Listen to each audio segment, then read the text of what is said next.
전쟁은 흔적을 남깁니다. 그것은 땅에 새겨진 총탄 자국일 수도 있고 사람들 마음속 깊이 남은 상처일 수도 있습니다. 하지만 때로는 전쟁이 남긴 희생과 고통이 새로운 다리를 놓기도 합니다. 한국 전쟁에 참전한 아버지와 큰아버지의 발자취를 따라 걸으며 전쟁이라는 거대한 고통 속에서도 꺼지지 않았던 희망과 용기를 발견했습니다. 그리고 한국이 과거의 상처를 딛고 어떻게 전 세계에 감사를 전하며 평화를 이야기하는 나라로 거듭났는지를 직접 목격했습니다. 그녀는 말합니다. 아버지와 큰아버지께서 지키려 했던 그 땅은 이제 세계의 희망이 되었습니다. 대체 무슨 사연인지 오늘 사연 바로 시작하겠습니다. 안녕하세요. 저는 메리앤 스콧입니다. 저는 영국인이지만 6.25 전쟁 이야기를 들으며 자랐습니다. 저희 아버지는 한국 전쟁 참전 용사입니다. 사실 처음에는 그 이야기가 왜 그렇게 중요한지 몰랐어요. 시간이 지날수록 아버지의 목소리 속에 담긴 감정, 그리고 아버지의 기억 속에서 느껴지는 전쟁의 무게가 조금씩 제 마음에 새겨졌습니다. 아버지는 자주 말씀하셨어요. 그 전쟁은 우리 모두를 시험했지. 하지만 사람을 진정으로 알아보게 한 시간이기도 했단다. 가장 많이 이야기하신 건 해피밸리 전투였어요. 이름만 들으면 평화롭고 행복한 곳 같지만 아버지께서는 그곳을 지옥의 골짜기라고 부르셨습니다. 적군의 포탄이 끝도 없이 쏟아지고 동료들이 하나둘 쓰러져 가던 그곳을 해피밸리라니 아이러니하지 않니? 그 말은 농담처럼 들리지만 아버지의 목소리엔 항상 진지함이 묻어 있었어요. 아버지는 당시 영국군의 일원으로 해피밸리에 배치되셨습니다. 중공군의 공세를 막기 위해 그곳에 주둔했지만 상황은 날이 갈수록 악화되었다고 하셨어요. 우리는 포위당했고 물자도 부족했지. 포탄이 떨어질 때마다 땅이 흔들렸고 흙더미가 무너져 내렸어. 아버지는 그 순간을 잊을 수 없다고 했습니다. 숨을 죽이고 폭발이 멈추기만을 기다렸어. 그 시간이 몇 초였는지 몇 시간이었는지 모르겠지만 영원처럼 느껴졌단다. 그러나 아버지가 가장 힘들어했던 건 동료들의 죽음이었다고 하셨어요. 내 옆에서 웃던 친구가 바로 눈앞에서 사라졌을 때 세상이 무너지는 기분이었지. 아버지의 목소리는 떨리고 있었어요. 나는 그들을 잊지 않으려고 노력했지만 동시에 떠올리는 게 너무 고통스러웠어. 아버지의 눈빛은 항상 이 순간을 회상할 때 달라졌습니다. 깊은 슬픔과 함께 무언가를 지키려는 강한 의지가 느껴졌어요. 그 전투에서 아버지는 포로로 잡히셨습니다. 아버지는 끝까지 동료들과 저항했지만 병력의 차이를 극복할 수 없었다고 했어요. 우리가 할 수 있는 건 최선을 다해 싸우는 것뿐이었어. 하지만 그때는 내가 살아남을 수 있을지조차 확신이 없었단다. 아버지는 자신을 기다릴 가족과 약속했던 미래를 떠올리며 포로 생활을 견뎠다고 하셨어요. 그 순간이야말로 아버지를 버티게 한 유일한 힘이었다고 하셨죠. 아버지의 포로 생활 이야기는 듣기만 해도 가슴이 미어졌습니다. 수용소에서 동료들과 작은 빵 조각을 나누며 서로를 위로했다고 했어요. 우리가 함께라서 버틸 수 있었던 거야. 서로가 없었다면 아마 여기까지 오지 못했을 거야. 그렇게 말씀하시며 당시의 수첩을 보여주셨습니다. 거기엔 짧게 적힌 글귀가 있었어요. 나는 돌아갈 것이다. 가족에게로, 그리고 자유로 가득한 세상으로. 저는 그 글씨를 보고 울지 않을 수 없었습니다. 아버지의 이야기를 들으며 전쟁이 사람을 어떻게 변화시키는지 깨달았습니다. 그 끔찍한 상황에서도 아버지는 자신의 인간성을 잃지 않으셨고 동료애와 가족에 대한 사랑으로 끝까지 희망을 간직하셨어요. 나는 죽고 싶지 않았어. 그리고 너희에게 돌아오고 싶었지. 이렇게 말씀하셨습니다. 그 말 한마디가 아버지가 전쟁에서 살아남은 이유를 설명해 주셨어요. 그러나 시간이 흐르면서 저도 모르게 아버지의 이야기는 일상의 소음 속에 묻히고 말았습니다. 한국 전쟁의 무게는 점차 제 기억 속에서 희미해져 갔고 아버지의 목소리도 그저 반복되는 추억의 한 조각처럼 느껴졌습니다. 그런데 어느 날 평소보다 한참 더 조용한 오후였습니다. 거실에서 들려오던 아버지의 긴 한숨 소리가 이상하게 마음에 걸렸습니다. 조용히 아버지의 방으로 발걸음을 옮겼습니다. 문을 열자 오래된 나무 책상 위에는 낡은 가죽 수첩과 사진들이 펼쳐져 있었고 그 옆에서 아버지는 돋보기를 들고 사진을 한참 들여다보고 계셨습니다. 이제는 이걸 보려면 안경이 아니라 돋보기가 필요하구나. 농담처럼 말했지만 아버지의 표정은 어딘가 모르게 무거웠습니다. 저는 그날 아버지께서 어떤 생각을 하고 계신지 바로 알 수 있었습니다. 사진 속에는 젊은 시절의 아버지와 그의 형, 윌리엄 로리머의 모습이 담겨 있었거든요. 메리앤, 언젠가는 한국에 갈 수 있었으면 좋겠다. 아버지가 말씀하셨습니다. 그 목소리에는 간절함이 묻어 있었습니다. 윌리엄이 묻힌 그 땅, 내가 한때 목숨을 걸고 지켰던 그곳이 지금 어떤 모습인지 보고 싶다. 저는 아무 말도 할 수 없었습니다. 아버지는 건강이 악화된 상태였고 거동도 쉽지 않았습니다. 아버지의 고령과 현실적인 제약 때문에 한국 방문은 불가능한 일이었죠. 2019년 봄, 한국 정부로부터 초청장을 받았습니다. 정전협정 기념식에 초청된다는 내용이었어요. 초청 소식을 전했을 때 아버지의 눈이 반짝였어요. 한국에서 우리를 기억해주는구나. 아버지는 조용히 말했습니다. 하지만 곧 눈빛은 조금 어두워졌습니다. 메리앤, 내가 같이 갈 수 있으면 얼마나 좋을까. 하지만 이 몸으로는 힘들겠지. 아버지의 목소리에는 이루지 못할 꿈에 대한 아쉬움이 가득 담겨 있었습니다. 저는 아버지를 대신해 한국을 방문해야겠다고 결심했습니다. 단순히 초청을 받아들이는 것을 넘어 아버지와 큰아버지, 윌리엄 로리머의 이야기를 이어가는 것이 제 역할이라고 생각했어요. 아버지는 제게 작은 박스를 건네며 말씀하셨습니다.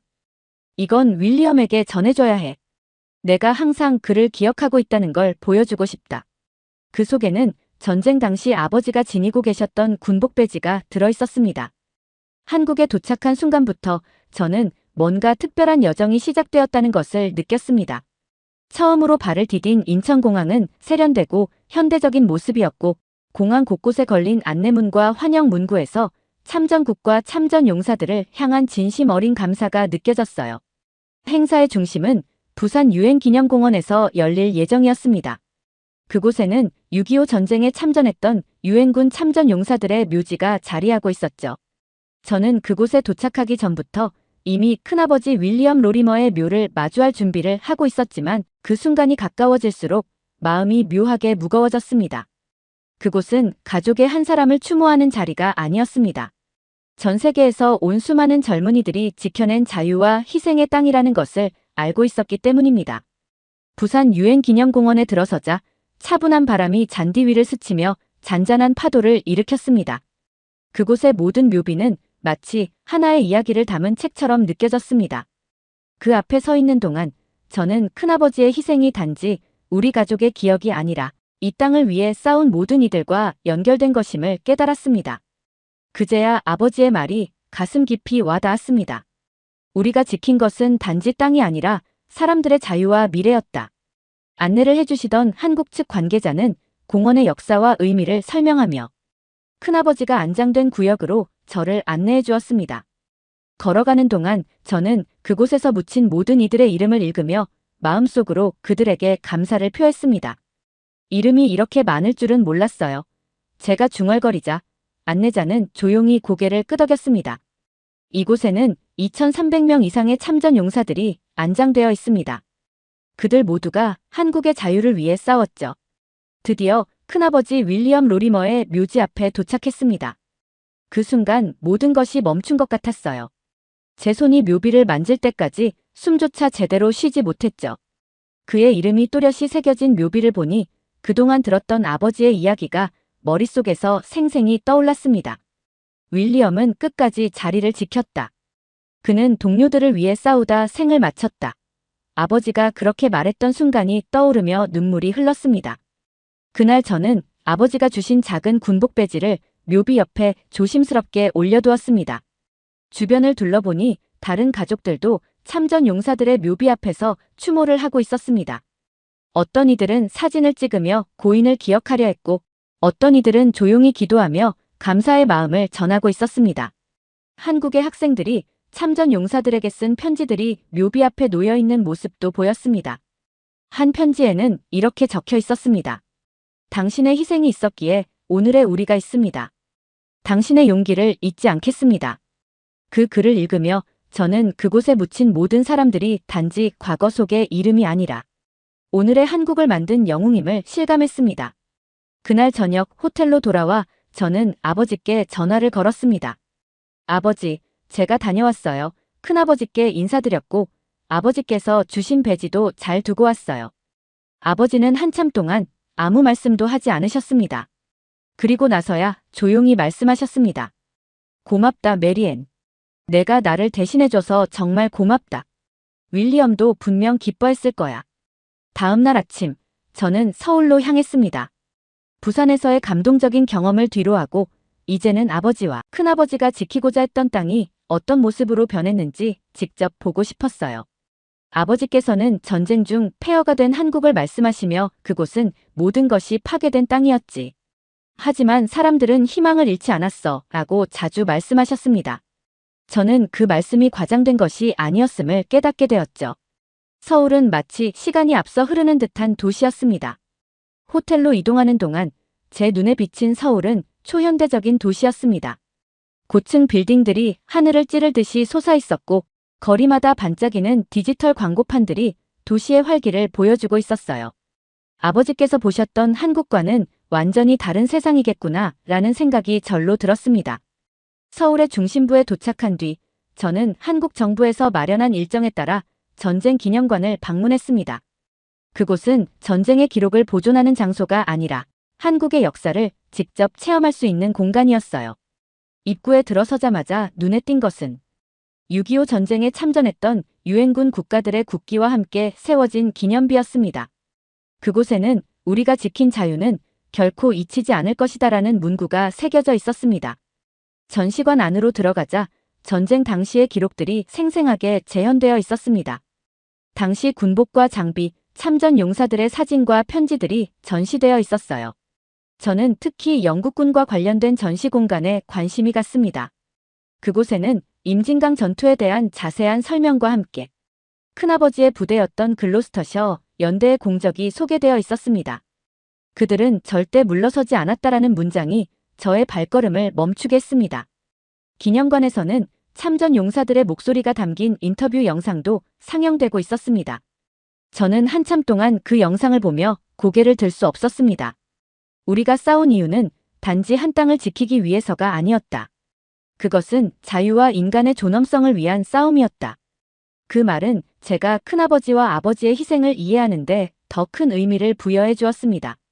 기념관을 둘러본 후 저는 서울의 거리로 나왔습니다. 한국의 전통과 현대가 만나는 모습은 그야말로 경이로웠습니다.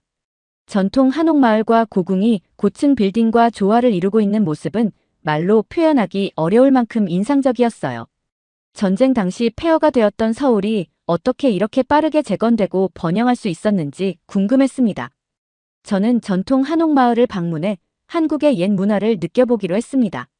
그곳에서 만난 한 할머니는 제가 참전 용사 후손이라고 하자 깊이 고개를 숙이며 감사의 인사를 전하셨습니다.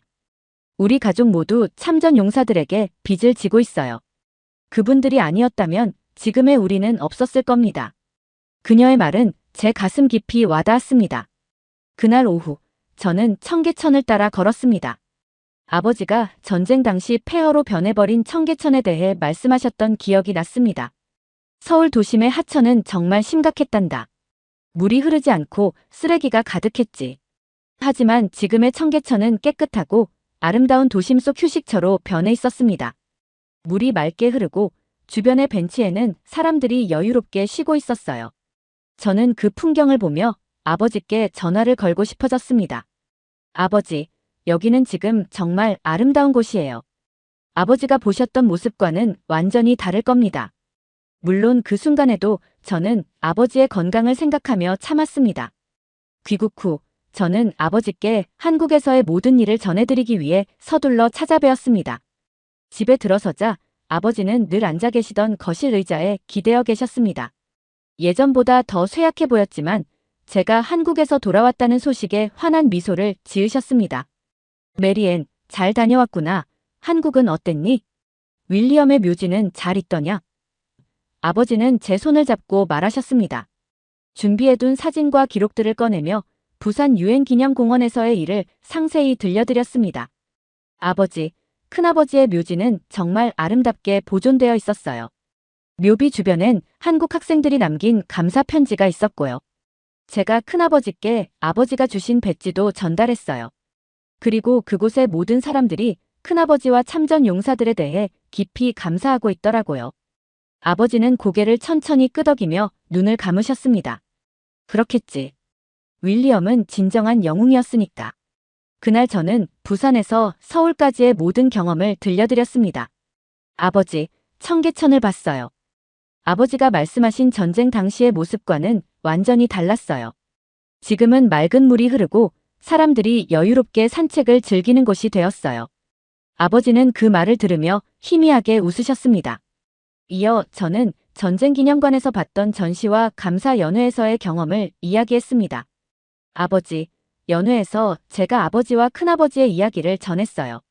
많은 사람들이 아버지와 큰아버지를 기억하고 감사하고 있더라고요. 그리고 큰아버지와 함께 싸웠던 한국인의 후손도 만났어요. 그분이 큰아버지를 영웅으로 기억하고 있었어요. 그 말을 들은 아버지는 한참 동안 아무 말씀도 하지 않으셨습니다. 그날 아버지는 제 이야기를 들으며 행복해 하셨습니다. 아버지는 비록 자신이 직접 한국에 가지 못했지만 제가 대신 다녀온 것을 진심으로 기뻐하셨습니다. 메리앤, 내가 나를 대신해서 윌리엄과 그곳 사람들을 만나줬구나. 내가 이 일을 해줘서 정말 고맙다.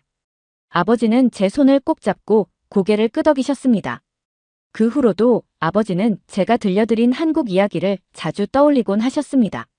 아버지는 한국의 현재 모습에 대해 물으며 마치 그곳을 상상 속에서 여행하는 듯 했어요. 하지만 2022년 아버지는 92세의 나이로 조용히 세상을 떠나셨습니다. 2024년 7월 저는 한국으로 다시 초청을 받았습니다. 이번 방문은 정전협정 71주년을 기념하는 행사에 참석하기 위함이었어요. 아버지와 큰아버지의 이야기를 전했던 2019년의 경험 이후 다시 한국 땅을 밟는다는 건 제게 특별한 의미를 가지고 있었습니다. 특히 이번 초청은 아버지가 세상을 떠난 후 처음으로 이루어진 것이기에 더욱 감정이 벅찼습니다. 아버지가 한국을 다시 방문하고 싶어 하셨던 열망을 떠올리며 저는 그 소망을 마음에 품고 이번 여정을 시작했습니다. 행사는 서울 중심부의 전쟁기념관 앞에서 열렸습니다. 행사장에 도착하니 2019년에 봤던 익숙한 풍경과 함께 또 다른 감동이 밀려왔습니다. 국기를 들고 서 있는 한국의 학생들, 그리고 전 세계에서 온 참전국 가족들. 그들은 마치 70여 년 전의 역사가 현재와 그대로 이어져 있다는 것을 보여주는 상징처럼 느껴졌습니다. 특히 한국 정부 관계자들이 보여준 따뜻한 환영과 배려는 제가 이곳에 다시 오게 된 이유를 상기시켜 주었습니다.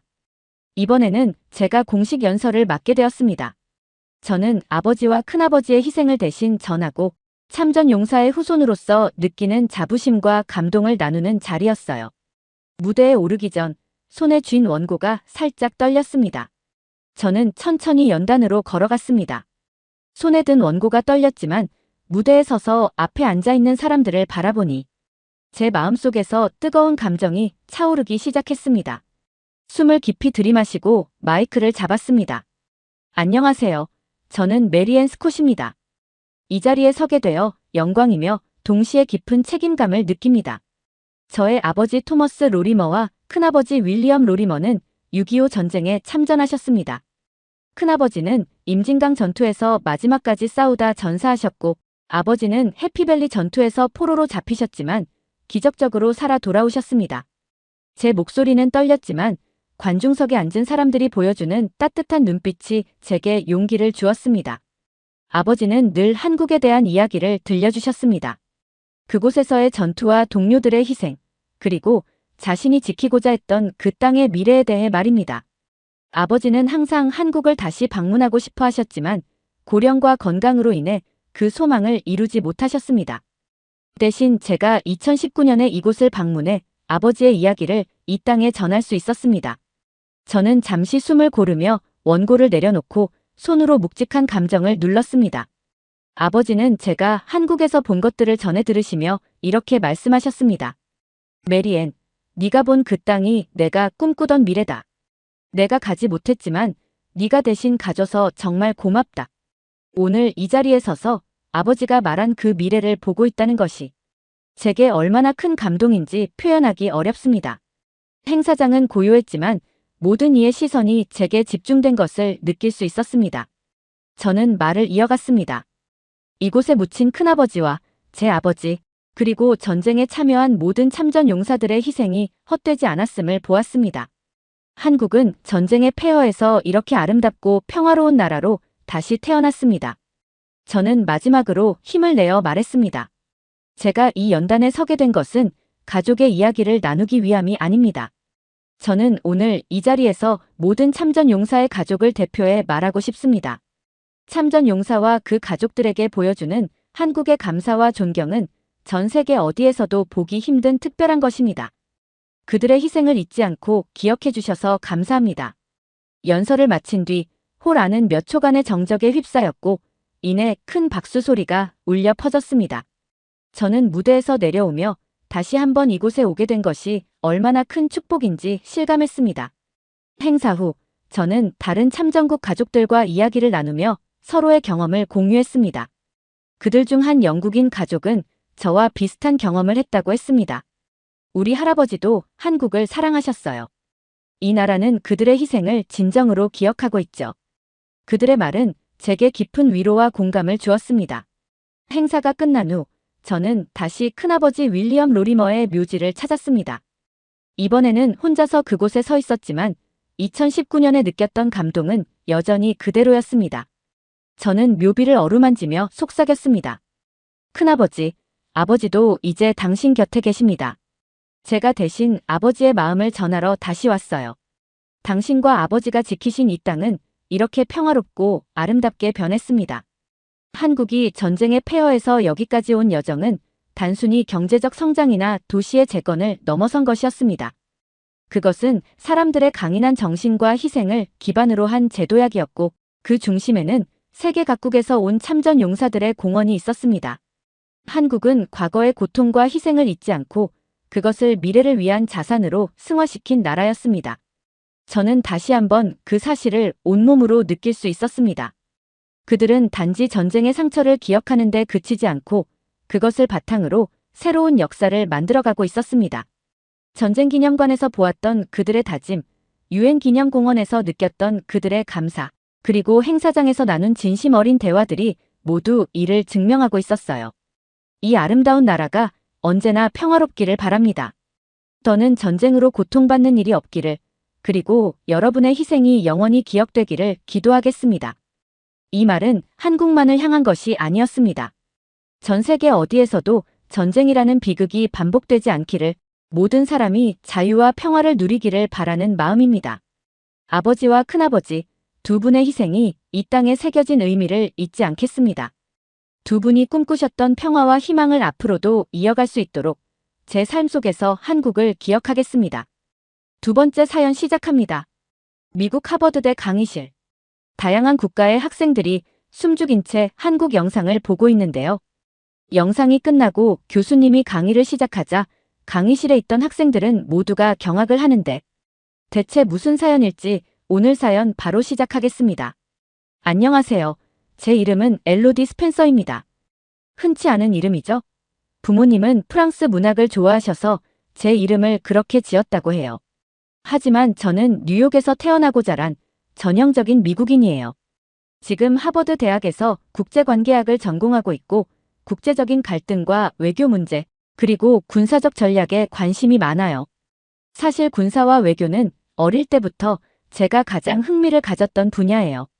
늘 뉴스에서 미국과 중국, 러시아 같은 강대국들이 어떻게 세계 무대에서 서로의 힘을 겨루는지 보는 것이 흥미로웠죠. 저는 미국이 세계를 이끄는 주요 국가라는 사실을 당연하게 받아들이면서 자랐어요. 그리고 그런 강대국들만이 세계에서 진정한 힘을 가지고 있다고 생각했죠. 하지만 그와 반대로 저는 한국이라는 나라에 대해서는 그다지 중요하게 생각하지 않았습니다. 물론 K-팝이나 드라마 같은 문화적인 측면에서 한국이 최근 몇 년간 세계적으로 큰 인기를 끌고 있다는 것은 알고 있었어요. 룸메이트가 K-팝 팬이라 저도 그 영향을 좀 받았고요. 하지만 군사적 측면에서 한국이 세계적인 강대국들과 어깨를 나란히 할 거라고는 생각해 본 적이 없었어요.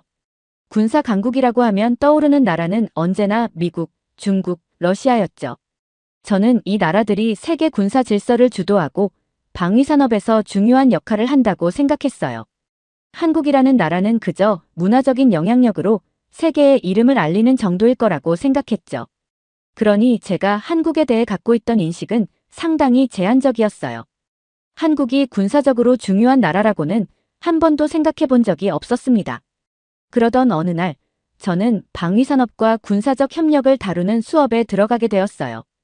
군사학과 외교 문제를 다루는 이 수업은 제가 가장 기대하던 강의 중 하나였죠.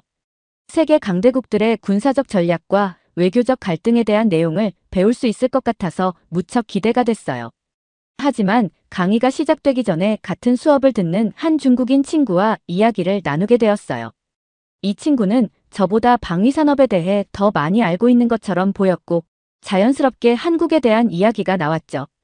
그 친구는 한국을 철저히 무시하는 태도를 보였습니다. 한국이 방위산업에서 무슨 역할을 하겠어? 라며 웃으면서 말했죠. 한국은 그저 아이돌이나 드라마로 조금 유명해진 나라일 뿐이야. 그것도 중국을 베껴서 겨우 유명해진 거지. 한국은 군사적으로는 거의 미국이나 중국에 의존하는 나라야. 방산 시장에서는 아무 존재감도 없어. 저는 그 친구의 말을 들으면서 문화적인 측면은 의구심이 들었지만 방위산업에서는 그게 맞는 말이라는 생각이 들었어요. 사실 저도 그렇게 생각하고 있었거든요. 한국이 방위산업에서 중요한 나라가 될 거라는 생각은 전혀 해본 적이 없었으니까요. 그날 이후 저는 한국에 대해 더더욱 관심을 가지지 않게 되었어요. 한국이 군사적으로 얼마나 큰 역할을 하겠어? 라는 생각이 제 머릿속을 떠나지 않았습니다. 그리고 솔직히 말하자면 한국을 방위산업에서 중요한 나라로 여기지 않았던 건 제 고정관념 때문이었죠. 그렇게 한국에 대한 무관심 속에서 수업이 시작되었어요. 저는 그저 미국과 중국, 러시아에 대한 이야기를 기대하며 수업을 듣기 시작했죠. 며칠 전 평소와 같이 수업을 들어갔는데 강의 주제가 한국의 방산 산업과 국제적 협력이었어요. 저는 약간 당황스러웠어요. 사실 수업을 시작하기 전에는 왜 하필 한국이지? 한국이 방산 산업에서 과연 중요한 이야기가 나올까? 라는 생각이 머릿속에서 떠나지 않았습니다. 저는 그저 한국이 미국의 군사 동맹국 중 하나로 독자적인 군사적 역량을 갖추고 있다고는 전혀 생각하지 않았어요. 교수님은 강의를 시작하면서 먼저 한국의 방위산업 역사에 대해 설명하기 시작했어요. 솔직히 처음에는 별로 관심이 가지 않았습니다. 하지만 곧이어 교수님이 현무5 미사일에 대한 영상을 보여주셨을 때 제 머릿속이 확 바뀌기 시작했습니다. 영상을 통해 보게 된 한국의 군사기술은 제가 생각했던 것보다 훨씬 더 강력했고 정교했어요. 저는 그 영상을 보는 순간 눈을 떼지 못했어요. 이 미사일이 지하 벙커 같은 목표물을 정밀 타격하는 장면은 정말 충격적이었죠. 영상이 끝나고 나서도 저는 한동안 말문이 막혔습니다. 한국이 이런 첨단 기술을 가지고 있었단 말이야? 라는 생각이 계속 머릿속을 맴돌았죠. 그동안 한국을 군사적으로 별로 중요하지 않은 나라라고 생각했던 제 고정관념이 순식간에 깨진 순간이었습니다. 교수님은 이어서 한국의 방산 산업이 어떻게 발전해 왔는지를 설명하셨습니다. 그리고 한국이 더 이상 무기나 방산 기술을 수입하는 나라가 아니라 오히려 전 세계에 무기를 수출하는 방산 강국이 되었다는 사실을 강조하셨어요. 교수님은 현무5 미사일이 단순한 전술 무기가 아니라 한국이 독자적으로 개발한 최첨단 기술을 보여주는 사례라고 말씀하셨어요. 이 미사일은 한국이 독자적으로 개발한 정밀 유도 미사일로 그 파괴력과 정밀도가 세계적으로도 주목받고 있다는 설명이 이어졌죠. 저는 한국이 방산 기술에서 이 정도로 발전했을 줄은 전혀 예상하지 못했어요. 그리고 교수님은 한국이 그동안 미국, 러시아, 중국과 같은 강대국들에만 의존하는 나라가 아니라고 말씀하셨어요. 이제는 독자적인 군사 기술을 바탕으로 세계 무대에서 경쟁하고 있으며 방산 분야에서 혁신적인 기술을 선보이고 있다는 점을 강조하셨어요. 수업이 이어지면서 교수님은 한국의 방산 산업뿐만 아니라 최근에 일어난 국제 외교 문제를 다루기 시작하셨어요. 이번에는 한국과 우크라이나 간의 외교적 긴장에 대한 이야기가 나왔습니다. 사실 저는 우크라이나와 한국이 어떤 관계가 있을지 전혀 몰랐기 때문에 그 주제는 조금 의외였어요.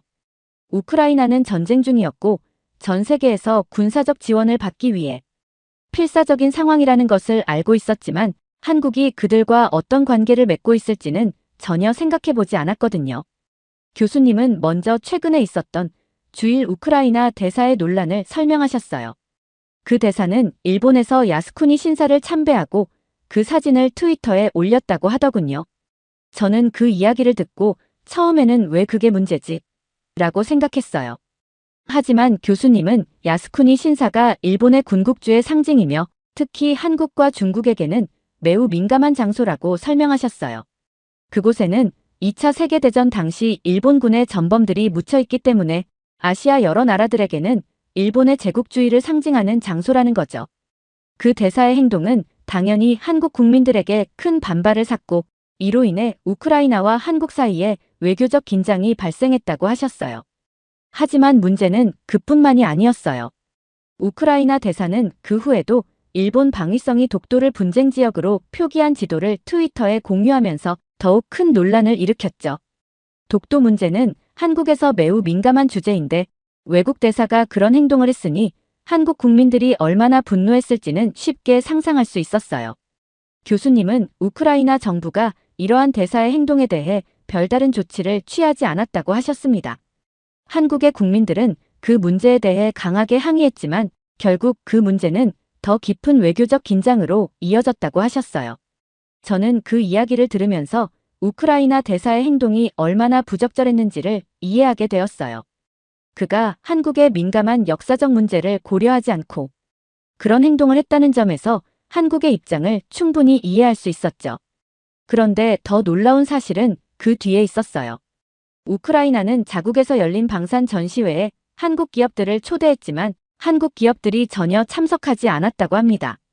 그 전시회는 우크라이나 방위 산업을 세계적으로 알리고 글로벌 보안 및 방위 기술 시장에서 우크라이나가 중요한 역할을 할 수 있다는 것을 보여주기 위한 행사였어요.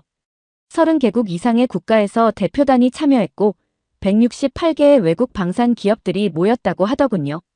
그런데 한국 기업은 단 한 곳도 참석하지 않았다고 했습니다. 주한 우크라이나 대사는 이 사실에 크게 실망했고 이를 SNS에 공개하며 한국 기업들이 왜 참석하지 않았는지 궁금해하며 사전 통보조차 없었다는 점을 강조했어요. 이 부분에서 우크라이나는 애가 달았을 거라고 교수님은 설명하셨어요. 한국의 불참이 단순한 경제적 결정보다는 외교적 갈등과 깊은 연관이 있었을 테니까요. 그러나 저는 교수님의 설명을 들으면서 한국의 전략적 판단에 더 주목하게 되었어요. 한국은 같은 기간에 자국에서 방산 전시회를 성공적으로 개최하고 있었어요. 이 전시회는 한국 방산 기술의 글로벌 위상을 알리는 중요한 자리였죠. 한국은 이제 단순히 방산 수입국이 아니라 전 세계로 무기를 수출하는 방산 강국이 되었다는 점을 다시 한번 확인할 수 있었어요. 교수님은 한국이 방산 전시회에서 보여준 리더십을 통해 이제는 단순한 소극적 참여자가 아니라 주도적인 역할을 하는 나라로 성장했다고 설명하셨습니다. 특히 한국의 방산 전시회는 365개 이상의 기업들이 참여했고 미국, 사우디아라비아, 폴란드 등 여러 나라가 대거 참가해 한국의 기술에 큰 관심을 보였다고 했어요. 그 중에는 한국의 K9 자주포와 K2 전차 같은 제품들이 있었고 그 기술력이 세계적으로 인정받고 있음을 방산 전시회를 통해 다시 한번 입증했죠. 한국이 이 전시회를 통해 국제 무대에서 방산 강국으로서의 위치를 굳건히 하고 있다는 사실에 우크라이나는 더욱 간절했을 거라고 생각되었어요. 한국은 이제 그저 미국이나 중국에 의존하는 나라가 아니라 스스로 군사적, 외교적 결정을 내리고 있다는 점을 국제사회에 확실히 알리게 되었죠. 한국은 이제 더 이상 소극적인 참여자가 아닌 자립적인 방산 강국으로서 세계 무대에서 중요한 역할을 하고 있다는 사실을 인정받게 되었습니다. 교수님의 이어지는 강의를 들으며 저는 한국이 얼마나 성숙하게 외교적 긴장을 다루고 있는지 깨달을 수 있었습니다. 단순히 우크라이나 방산 전시회에 불참했다는 사실 하나만으로는 이 복잡한 문제를 이해할 수 없었을 거예요. 그러나 한국은 자국의 국익을 지키기 위해 신중하게 행동했고 우크라이나와의 관계 속에서도 강대국으로서의 위치를 더욱 확고히 다지고 있었다는 걸 깨달았어요. 우크라이나와의 외교적 긴장 속에서 한국이 자국 방산 산업에 집중하기로 한 선택은 단순한 불참 이상의 의미가 있었어요. 한국은 이제 더 이상 방산 산업에서 소극적인 나라가 아니었습니다. 교수님은 방산 전시회를 통해 한국이 전 세계의 방산 강국으로 자리매김하고 있다는 점을 강조하셨습니다.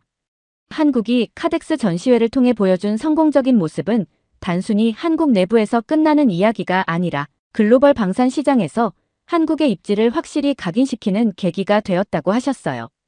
강의가 이어질수록 저는 입을 다물지를 못했어요. 한국의 급성장은 단순히 기술력에만 국한된 것이 아니었어요.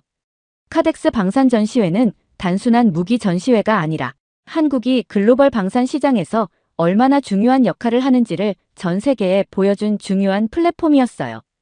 특히 한국의 주요 방산 기술에 관심을 보인 나라들은 미국, 영국, 폴란드, 사우디아라비아, 캐나다 등 세계 군사 강국들이었어요. 이들은 전시회에서 열린 수많은 B2B 비즈니스 미팅을 통해 한국과의 방산 협력을 적극적으로 모색하고 있다고 하셨습니다. 교수님은 이번 전시회에서만도 120건 이상의 회의가 열렸으며 그 결과로 다수의 계약이 체결되었다고 하셨어요. 한국은 이제 방산 수출국으로서의 위상이 단순한 구호가 아니라 실제로도 엄청난 성과를 내고 있다는 걸 알게 되었죠. 특히 주목할 만한 건 K9 자주포와 K2 전차의 성공입니다. 교수님은 이 두 무기 체계가 유럽 여러 나라, 특히 폴란드에서 큰 인기를 끌고 있다고 하셨어요. 폴란드는 한국과의 방산 계약을 통해 대규모 K9 자주포를 도입하고 있으며 이는 단순한 무기 거래가 아니라 지속 가능한 군사 협력으로 이어질 가능성이 크다고 하셨어요. 방산 전시회는 그저 한국 방산 기술을 자랑하는 자리가 아니었어요. 한국은 이번 전시회를 통해 자국의 글로벌 방산 리더십을 확립했어요. 교수님은 특히 카덱스가 아시아 최대 규모의 방산 전시회라는 점을 강조하며 한국이 이제는 미국이나 중국 같은 나라들과도 어깨를 나란히 할 수 있는 군사적 기술력을 가지고 있다고 설명하셨어요. 그리고 그 기술력은 단순히 전통적인 무기에만 한정된 것이 아니라 미래 전쟁을 대비한 첨단 기술에까지 확대되고 있었죠. 한국은 이제 드론, AI 기반 전술 시스템, 사이버 방어 기술까지 방산 산업의 주요 영역으로 삼고 있었습니다.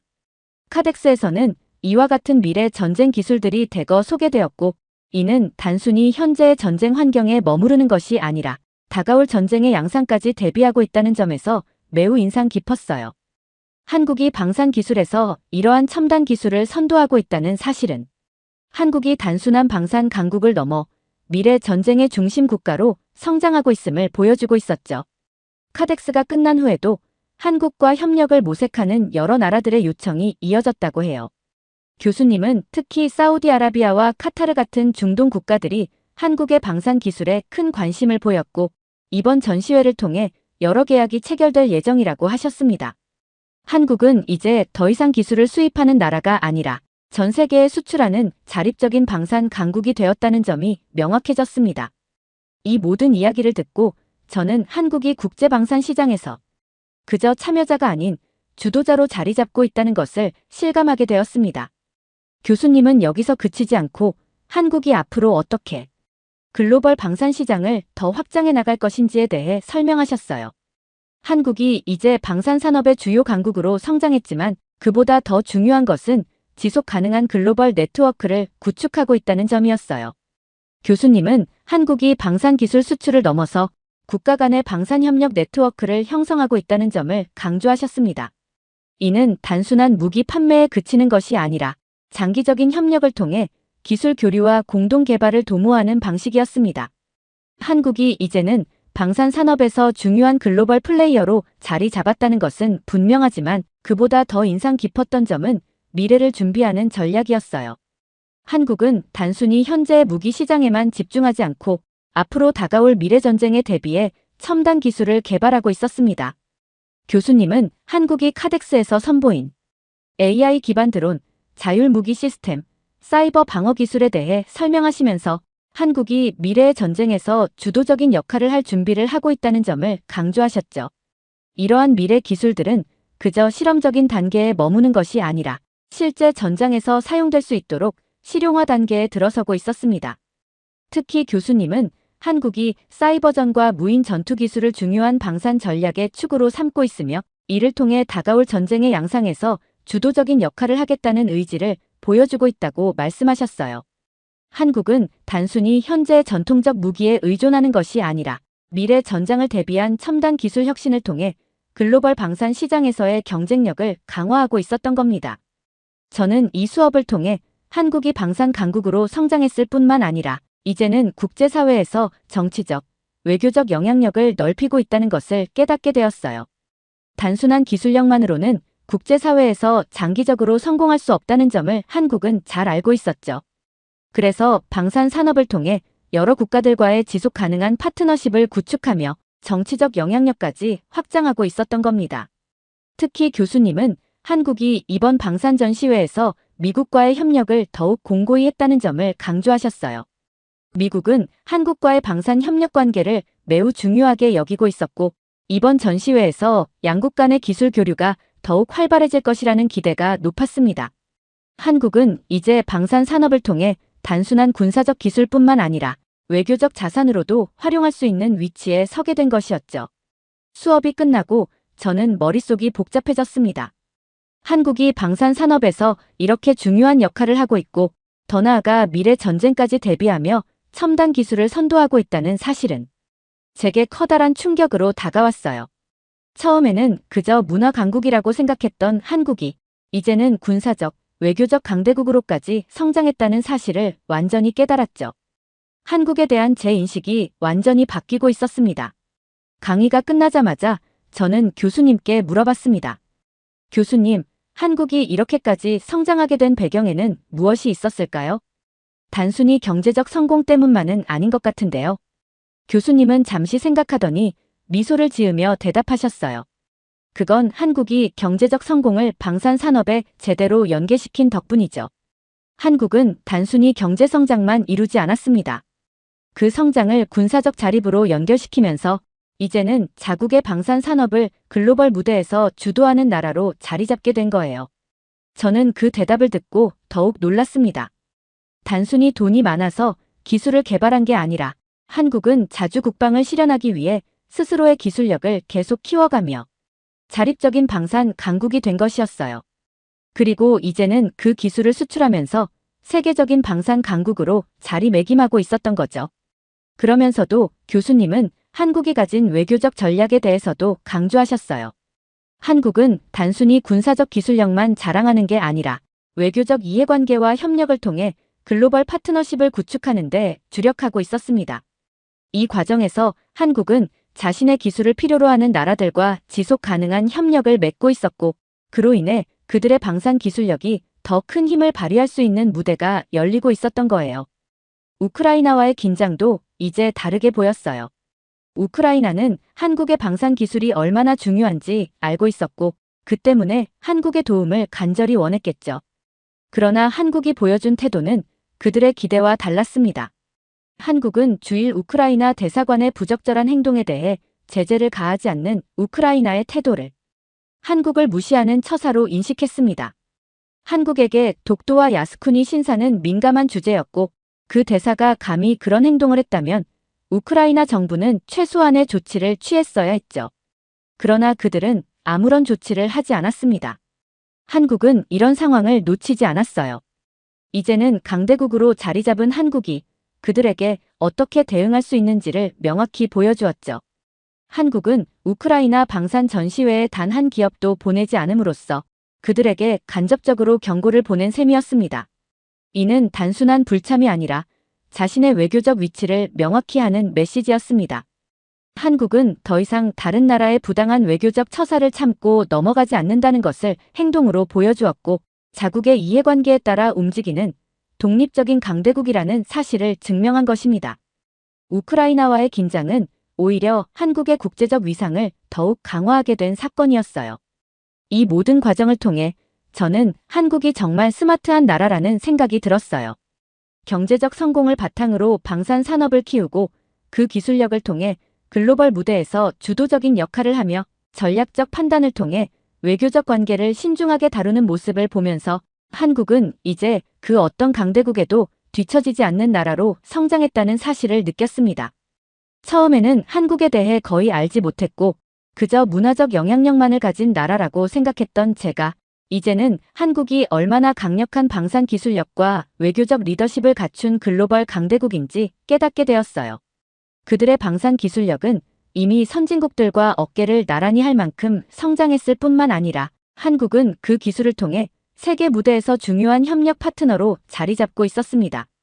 수업이 끝나고 강의실을 나서는 길에 저는 한국이 이제 단순한 참가자가 아닌 주도적인 리더로 자리 잡았다는 사실을 되새기며 발걸음을 옮겼어요. 한국이 보여준 성장과 자립은 단순히 경제적 성공에 그치는 것이 아니라 국가적 자립과 리더십을 보여주는 중요한 사례였습니다. 저는 앞으로도 한국이 세계 무대에서 더 큰 역할을 할 것이며 그들이 가진 방산 기술력과 외교적 역량을 바탕으로 더 많은 나라와 협력하며 글로벌 리더로서의 위치를 더욱 공고히 할 것이라는 확신이 들었어요. 이제 한국을 생각하면 더 이상 단순한 문화 강국이라는 이미지가 떠오르지 않아요. 한국은 그 이상의 강대국으로서 세계를 주도하는 중요한 나라로 자리매김했음을 저는 분명히 알게 되었습니다. 이 모든 경험을 통해 저는 국제관계를 바라보는 제 시각이 얼마나 편협했는지 깨달았어요. 단순히 미국, 중국, 러시아와 같은 전통적인 강대국들만이 세계 무대를 좌우한다고 생각했던 저의 고정관념이 완전히 깨어진 거죠. 한국의 사례를 통해 저는 세계가 얼마나 빠르게 변화하고 있는지 그리고 새로운 강대국들이 어떻게 부상하고 있는지를 직접 목격하게 되었습니다. 특히 한국의 방산 산업 성장 과정은 국가 발전의 새로운 모델을 제시하고 있다는 생각이 들었어요. 한국은 단순히 경제 성장에 그치지 않고 그 성장을 바탕으로 첨단 기술을 개발하고 이를 다시 국가 안보와 국제적 영향력 확대로 연결시키는 데 성공했습니다. 이는 다른 개발도상국들에게도 중요한 교훈이 될 수 있을 것 같아요. 이제 저는 국제관계를 공부할 때 더 넓은 시각으로 바라보아야 한다는 것을 깨달았습니다.